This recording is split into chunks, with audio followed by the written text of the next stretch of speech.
If you want to get crazy power in your lead hook, like this right here, or even this right here, watch this video because I'm going to give you 4 tips to be able to increase the power on your lead hook no matter who you are and what weight you are. And also at the end of the video, I'm going to show you how to land the lead hook. Give you a combination of practice on the bag so every time you throw it, you land it. After all, what would be the point in having a powerful lead hook if you can't land it? Okay, let's talk about the first tip.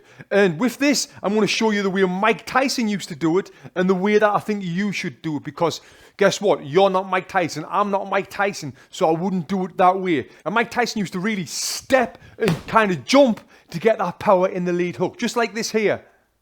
And people used to think he used to do that like little jump because his opponents were bigger, which I get because he has got to go up and travel to land that punch. But as well, he's generating that weight transfer with the steps. And he used to sometimes, he would step, and he'd be stepping and moving. We've all seen Mike Tyson moving like this, a bit faster, a bit better than what I'm doing right now. But when he's stepping, he's transferring the weight. Then once the weight's on that front foot there, that's when he will fire up and fire that weight back to the back foot, and that will really help generate the power. So it was like a step, boom.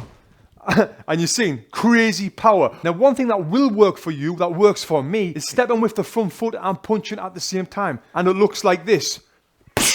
Now, as you can see there, that's lots of power because I'm getting a ton of my weight behind the punch. Now, one thing you want to be aware of when you are stepping and throwing that hook is that you miss. You don't want to miss because you might look a bit silly. And we don't want to look silly. We want to look good. And when you practice on the heavy bag, you don't have to practice for power every time. You can practice on landing that front foot and that punch at the same time. So start off softly, just there.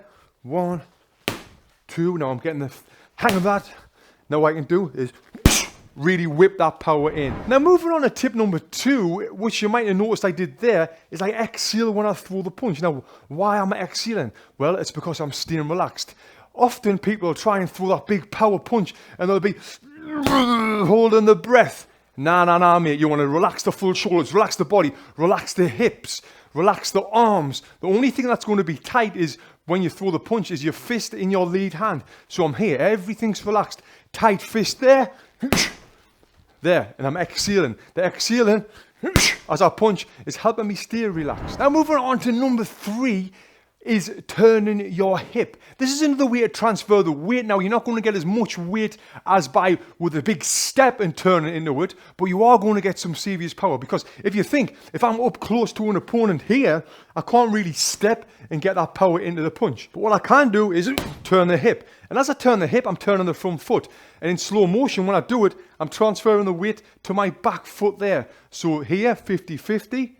There, the weight comes to the back foot, and I bring my heel off the ground. Now, there's a lot of people out there might be raging right now. Tony, you don't have to bring your heel off the ground. Manny Pacquiao doesn't bring his heel off the ground. Oscar De La Hoya didn't bring his heel off the ground. I hear it all the time when I say this, and I understand, I get it. I don't have to bring my heel off the ground to get power in the hook.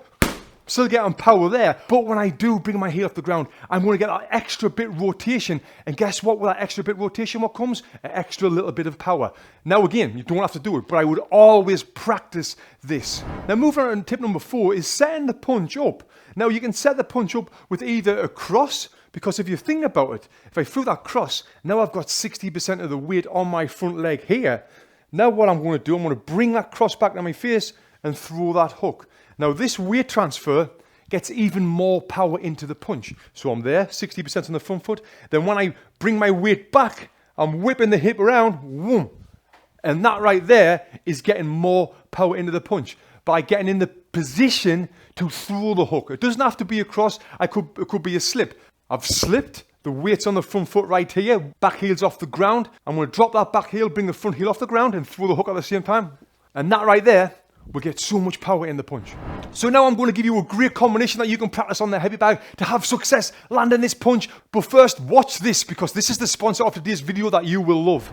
And that is about Onnit. Onnit is a supplement company that I absolutely love. I take these supplements daily for post-workout, for pre-workout, for help with endurance, for my daily vitamins. Everything on Onnit website is absolutely amazing. It's legit. There's so much BS out there, but this is great. Go to onnit.com/boxing and you get 10% off everything that will help you with your training, help you take your game to the next level. Click the link below and check it out. So this combination is tricking your opponent. What I'm going to do, I'm going to throw a jab right hand to the body. Now think about this. If you're in front of me, I've threw a jab, I've threw a right hand to the body. And as long as you're not stepping back, how are you going to defend it? Generally, you'll defend it with your hands. We're blocking like this. Blocking, I throw the body shot, you're blocking. So what I'm going to do, I'm going to jab, throw it across the body. You've blocked. Jab, throw it across the body.